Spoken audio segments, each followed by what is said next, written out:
London today at CJBK.com or call 519-643-1290.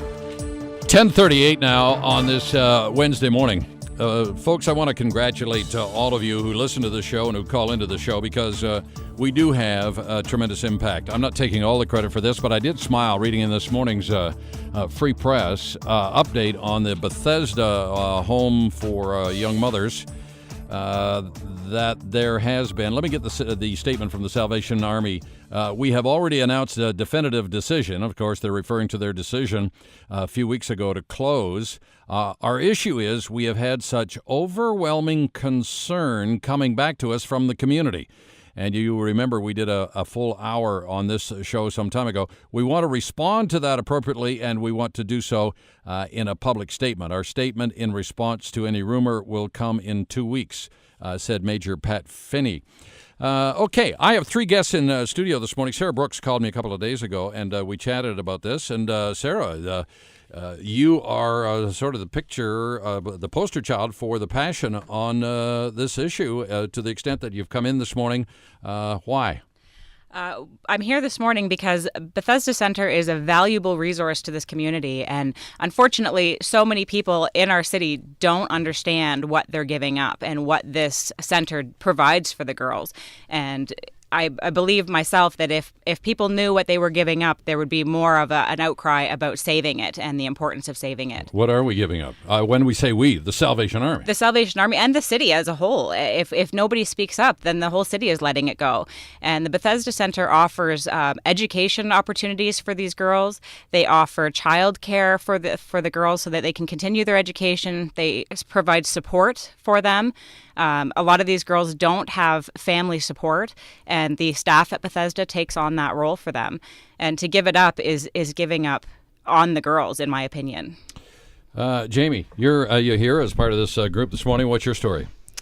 I lived in Bethesda 12 years ago. They offered me, for me, Bethesda was a healing experience. They offered me support, proper nutrition, counseling, so that I was able to turn my life around. If they hadn't been there, how would your life be different? I actually would hate to think where my life would be and where my child would be today if they hadn't been there. Would your child be here?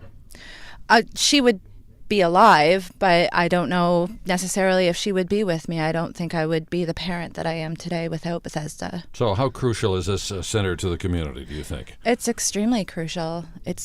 These girls have nowhere to turn. It's going to turn into a huge tax burden long term. Ebony, how do you weigh into all of this? You actually live at the Bethesda home. Yes, I do. Okay. You're in a tough patch in your life, and yet you come in here this morning and you look so pleasant and so happy. I mean, am I not seeing the full story in the smile on your face this morning? Yes, that basically is the full story. Like, I haven't lost hope at all. Like, I did kind of get discouraged at first, but because this place has done so much for me, like I can't give up on Bethesda. It hasn't given up on me, so. It's absolutely amazing to me, Sarah, that we have all these testimonials. And the other day, and here I see the phone lines are lighting up. In fact, we're going to go to Lynn in just a moment. Then I want to ask you, do most people in London even know about Bethesda? Lynn, you're on the phone. What's your story? Hi, I was there 18 years ago, about the same time that Sarah was there. And I was pregnant with my daughter as well. I'm really sad to see such a service be closed down because so many people could use it. I myself finished school. I now manage 3 stores. My daughter is also going on to college, and without the service of Bethesda, me and my daughter would not be where we are today. Okay, I'm going to applaud for you, okay, because absolutely that's a great story. And I know that they're in the minority, but there are some people who say, listen, I can hardly get by. Why are you making such a fuss about this center? You know what? Because the moms who are there are human beings, and their children are human beings. We've talked about abortion on this show. 100,000 babies a year we abort in this country, which I think is the biggest obscenity in this country, because we would be losing the likes of Justin Bieber, whose mother stayed at this very home. We would be losing the likes of Celine Dion, whose mother seriously considered abortion. So that's the angle I come at it. How important do you think, Lynn, that this Bethesda home is to the City of London? It is extremely important. Without it, all those young moms are going to be forced to go and stay at other shelters with people who are going downhill in life, and that can drag them down with them. Let me just bounce this over to Sarah, who is listening to this. Sarah, how many people in London even know about the Bethesda Center, if you did a survey on Dundas Street? In my opinion, not enough. I was actually speaking to my son this morning. He's 18 years old, and I said to him, have you been letting your friends know about what we're doing with trying to save Bethesda? And he said, well, my friends don't even know what it is. And I said, well, your friends are the people that need to know what it is, because your friends are the generation that's coming up that need to use this resource, and you need to talk to your friends about it. But when we had our first committee meeting, we have volunteers from Bethesda who have been members, employees at the hospital, who are the people who would be the ones to direct the girls there. They didn't know about it. School counselors didn't know about it. When I went to my school counselor and told them I was going to Bethesda, they had never heard of it before. Lynn, you're calling in. How are you lending your support to this effort to save Bethesda?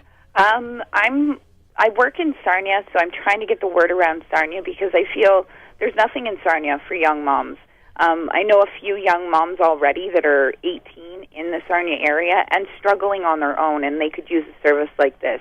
And if more people know about this service, then maybe the word can get around, and we can actually save the service and allow more people to be able to use the service and save all those young moms and the newborn children. Just before we let you go, we all look back on our lives and we see a meandering path. How important was that moment, that period in your life when you were taken in by the good folks at the Salvation Army at the Bethesda Center? Did it make a difference in your life? It made a huge difference. Without it, I would have lived on the street. I don't know where I would have been right now. There is a young woman, who at this very moment, as of 11:15 on this Wednesday morning, is probably standing. I saw her there yesterday at the corner of Wonderland Road and Southdale. I stopped the other day when I saw her in the median and talked to her, and she is a graduate of Fanshawe College. In a nutshell, got involved with a guy. There's a restraining order, drugs, criminal record. But just a wonderful young woman. Now, just found out a couple weeks ago that she's pregnant. There's so many young women out there, and you can talk all day long about how they got there. It's one story, but we need this Bethesda Center. Lynn, thanks for joining in this morning. Not a problem. Okay, short break. We'll be back to talk to Sarah Brooks and friends about, can we save this vital, vital service in our community? 643-1290 if you want to weigh in. We'll be back in just a moment here on London Today on News Talk 1290 CJBK.